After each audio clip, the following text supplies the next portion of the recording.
우리는 지난 시간 우리가 숨기고 싶은 과거나 상처가 예수님을 만나 자랑이 되게 해야 한다라고 살펴보았습니다.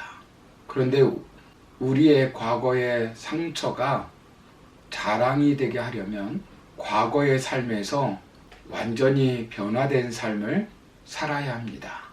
마태를 보십시오. 어떻게 합니까?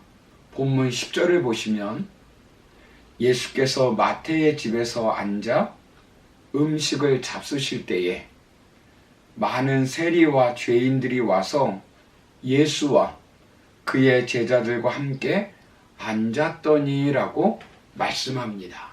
마태는 예수님을 자신의 집에 초청합니다. 그리고 누구를 초청합니까? 세리와 죄인들을 초청하였습니다. 자신과 같은 유형의 사람들을 초청한 것입니다. 자신과 같이 부끄러운 직업을 가진 사람들을 초청한 것입니다. 자신의 변화가 자신과 같은 처지에 있는 사람들에게 위로와 희망을 주는 삶을 사는 것입니다. 나를 보라. 예수님을 만나 이렇게 살기로 결심했으니 너희들도 나처럼 예수님께 나와 이렇게 잔치하는 삶을 살라고 보여주는 것입니다. 예수님께 부르심을 받은 후 동료 세리들에게 복음을 증거하는 삶을 사는 것입니다. 우리가 이 땅에서 이혼하였지만 예수님 안에서 행복하게 사는 사람들은 이혼한 사람에게 자신이 믿는 예수님을 전하면 공감하게 됩니다. 장애를 앓다 예수 믿고 새로운 삶을 살게 되는 사람들이 장애인들에게 예수님을 전하면 크게 공감하게 됩니다. 부도로 자살의 유혹에 처했지만 예수 안에서 그 모든 문제를 극복한 사람이 예수님을 전하면 부도의 위협을 당한 사람들이 희망을 갖게 되는 것입니다. 절망적인 질병에서 예수님을 만나 고침받고 건강해지면 그런 절망적인 질병에 고통당하는 사람들에게 희망을 주는 것입니다. 말할 수 없고 숨기고 싶은 나의 과거가 오히려 예수님을 만나 그것이 나의 사명으로 바뀌는 것입니다. 그래서 우리는 예수님을 만나 숨기고 싶은 과거의 삶이 자신만이 할 수 있는 사명이 되어야 합니다. 즉 아픔이 내 사명이 되어야 한다는 말씀입니다. 쓰라린 과거가 예수님을 만나 내 사명이 되어야 한다는 것입니다. 그런 사람들이 예수님을 전할 때 얼마나 큰 영향력이 있겠습니까? 자신과 같은 사람들에게 복음을 전하면 얼마나 설득력이 있겠습니까? 쉽게 공감하게 되는 것입니다. 자신이 변화되자마자 이렇게 살았다고 오늘 본문을 마태가 기록하고 있는 것입니다. 오히려 과거의 상처가 사명이 되는 삶을 사는 것입니다. 자신을 창녀처럼 취급하였던 유대인들에게 마태복음을 저술하여 예수가 구약에서부터 예언된 메시아임을 증거하고 있는 것입니다. 사도로 권능을 받고 복음을 전하는 삶을 살게 됩니다. 한때 마태는 예수님이 로마 군병들에게 붙잡히니까 도망갔습니다. 그러나 부활하신 예수님을 만나게 됩니다. 예수님의 승천을 목격하고 오순절 마가다락방에서 성령 체험을 합니다.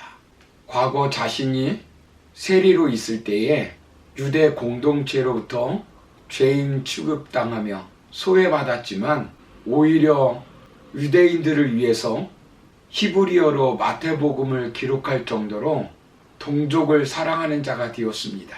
자신이 받은 교육과 재능을 이제 백성에게 세금을 거두어 자신의 배를 채우는데 쓰는 것이 아니라 마태복음을 기록하여 복음을 전하는데 사용하고 있는 것입니다. 달란트의 종류와 크기가 문제가 아니라 누구에게 쓰임받게 되느냐 하는 것이 문제입니다. 사명자로 쓰임받을 때 밝히고 싶지 않은 과거의 아픔과 상처는 감동을 주고 희망을 주는 것입니다. 하나님의 살아계심을 드러내게 되는 것입니다. 분인나가 있었기 때문에 한나가 더 빛이 나는 것이고, 골리앗이 있었기 때문에 다윗이 더 돋보이게 되는 것이며, 바로가 있었기 때문에 모세의 능력이 더 강력하게 보이게 되는 것입니다.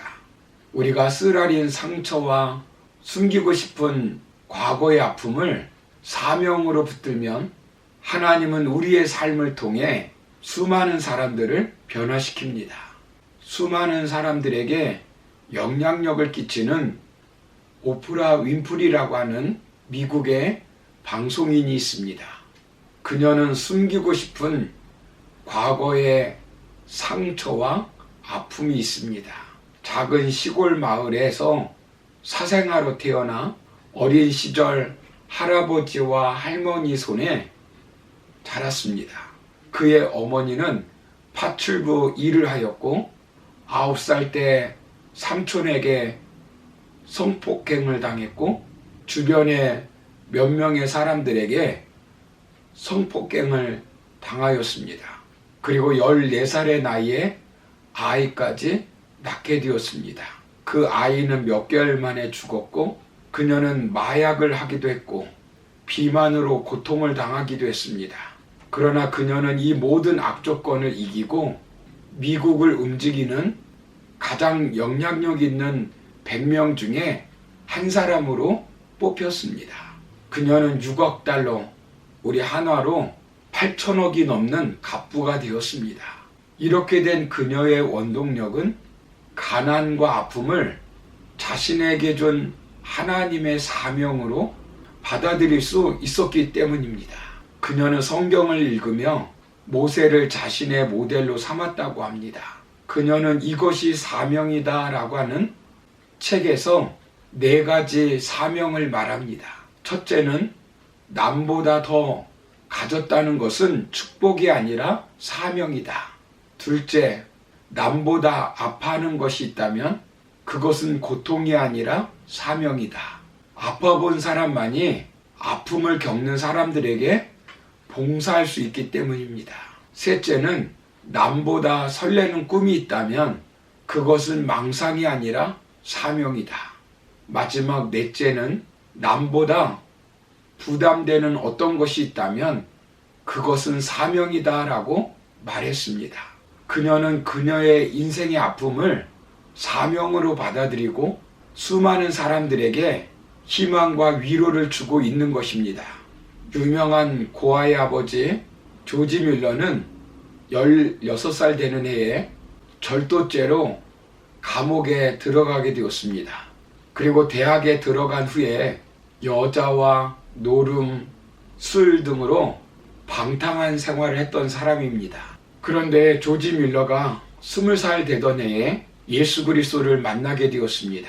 그의 과거를 누구에게 떳떳하게 말할 수 있겠습니까? 그러나 예수님을 만나니까 그의 과거는 그의 사명이 되었습니다. 자신의 불행한 과거의 삶을 사명으로 받아들였습니다. 자신의 젊은 시절과 같이 불행한 처지에 있는 고아들을 위해서 평생 헌신하였습니다. 여러분, 사람들은 고통스러운 과거의 기억의 상처에 대해서 3가지 반응을 한다고 합니다. 첫째는 상처를 받은 후에 자신은 쓸모없는 인간이라고 체념하거나 포기하는 경우입니다. 그리고 둘째는 상처의 책임을 모두 남에게 전가시키는 책임 전가형입니다. 이런 사람은 상처나 시험을 자기 갱신의 기회로 삼지 못합니다. 셋째는 상처를 은혜로 치료하고 시련을 믿음으로 이겨 다른 사람에게 희망과 위로를 주는 사명자로 사는 것입니다. 사랑하는 성도 여러분, 숨기고 싶은 과거가 있습니까? 상처가 있습니까? 오히려 그것이 마태처럼 자랑이 되는 삶을 살아야 합니다. 우리는 예수님을 만나 숨기고 싶은 상처를 치유받을 수 있습니다. 우리는 예수님을 만나서 숨기고 싶은 과거의 삶으로부터 자랑할 만한 삶으로 변화되어야 합니다. 그리고 우리는 예수님을 만나 숨기고 싶은 과거의 삶이 자신만이 할 수 있는 사명이 되어야 합니다. 오늘 마태를 통해서 우리의 삶을 돌아보고 상처와 아픔으로 인하여 책임을 회피하며 자신을 숨기는 인생이 아니라 오히려 예수님을 만나 예수님을 자랑하며 그 상처가 복음을 전하는 사명을 감당하는 저와 여러분 다 되기를 주의 이름으로 축원합니다. 감사합니다.